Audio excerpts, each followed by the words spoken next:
नमस्कार,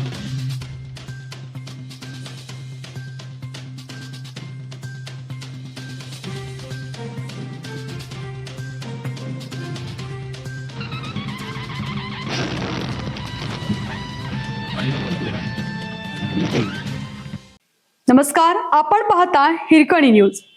हिरकणी न्यूज प्रत्येक क्षण ताज्या घडामोडी आणि महत्त्वाच्या प्रत्येक बातमीसाठी नेहमी तत्पर. राज्यातील 72% शेतकऱ्यांना कर्जमाफीतून वगळले. कृषी मंत्री दत्तात्रय भरणे मुख्यमंत्र्यांकडे पाठपुरावा करणार.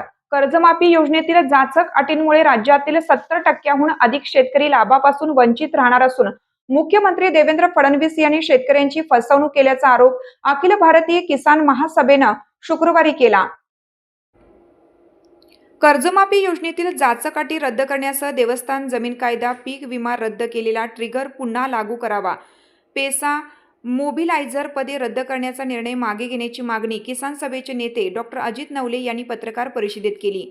उमेश देशमुख, अमोल वाघमारे, अजय बुरांडे, उद्धव पौळ आदी यावेळी उपस्थित होते. दरम्यान या मागण्यांबाबत कृषी मंत्री दत्तात्रय भरणे यांना निवेदन देण्यात आलं असून त्यांनी मुख्यमंत्र्यांकडे पाठपुरावा करून तोडगा काढण्याचे आश्वासन दिल्याचे नवले यांनी सांगितले. नवले म्हणाले, मुख्यमंत्री देवेंद्र फडणवीस यांनी 56 लाख शेतकऱ्यांना कर्जमाफी मिळणार असल्याचा दावा केला आहे. मात्र 2019 मध्ये कर्जमाफी मिळालेल्या शेतकऱ्यांना या कर्जमाफीत मात्र केवळ 50,000 रुपये देण्यात येणार आहेत. त्यासाठीही उर्वरित संपूर्ण कर्ज फेडण्याची अट टाकण्यात आली आहे. अशा शेतकऱ्यांची संख्या सुमारे 12,71,000 आहे. तर नियमित कर्ज भरणाऱ्या 23,73,000 शेतकऱ्यांना कर्जमाफीतून वगळण्यात आलं आहे. त्यांना किमान 4 वेळा कर्ज भरले असल्याच्या अटीसह केवळ 50,000 रुपये प्रोत्साहन अनुदान देण्यात येणार आहे. असे 36,34,000 शेतकरी आणि साखर कामगार विविध प्रकारच्या महामंडळांमध्ये काम करणाऱ्या 2 लाखांवर शेतकऱ्यांना कर्जमाफीतून जुजबी लाभ मिळणार आहे. 2025 मध्ये झालेल्या अतिवृष्टीने शेतकऱ्यांचे मोठे नुकसान झाले. त्याची भरपाईही शेतकऱ्यांना देण्यात आली नाही. आता अटी शर्तींमुळे कर्जमाफीतूनही या शेतकऱ्यांना पुरेसा लाभ मिळणार नाही.